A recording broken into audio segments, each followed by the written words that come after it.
So your standard pint of lager has got about a carbon footprint of about 350 grams of CO2e per pint, whereas our carbon negative beer, in its life cycle from field all the way through to pint glass, has got a carbon footprint of less than zero, of about minus 30 grams of CO2e per pint. It means that including all of the things that have added to the footprint of the product, the manufacturing, the delivery, the packaging, as well as the growing of the raw materials, it's actually sequestered more carbon in its life cycle than it's emitted.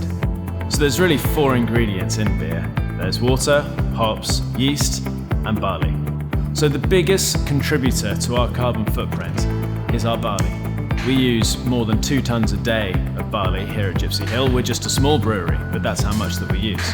We went after that to try and change how we source our barley to have the biggest impact on our carbon footprint as quickly as we could. And we found regenerative farming.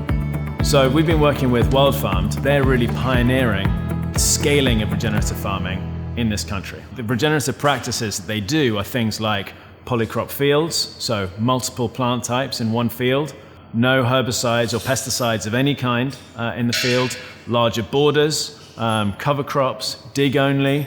The list of different regenerative practices is long. When you add them all up together, it makes for a very different farming system to the industrial one which we've been doing for the last 100 years. These are the spent hops from Hepcat, our core range session IPA. Ordinarily, these are a waste product. They just get thrown away. But we've had them analysed and we've realised there's a significant amount of residual oil content in these hops. So we now use them to flavour and bitter our 2 carbon negative beers, Swell and Trail.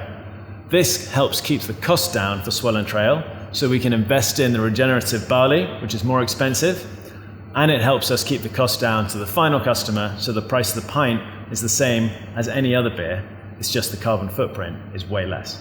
The beers that are carbon negative are only that way in keg form. In can, you're adding a can, you're adding a label, you're adding a lid, and you're adding a cardboard box. All of those have got quite a high carbon footprint, and that all adds to the footprint per litre of the product. We've used a third party to do our whole carbon auditing. They're called Zaviro. They've mapped out the whole carbon footprint of both the company as well as our individual product lines. We've released a scientific paper that shows exactly how we've calculated all of the different carbon emission factors that are baked into our products. Our data will change. Next year, it might not be as good. The year after, it might be twice as good. We're doing the best that we can, and all I know is that what we're doing is far better than what currently exists. We've always been about making great beers. We're a small South London brewery, and we are just day in, day out trying to make the best beers that we can. These carbon negative beers are exactly that. They are the best kind of beers that we can make. They just happen to be the world's most sustainable beers.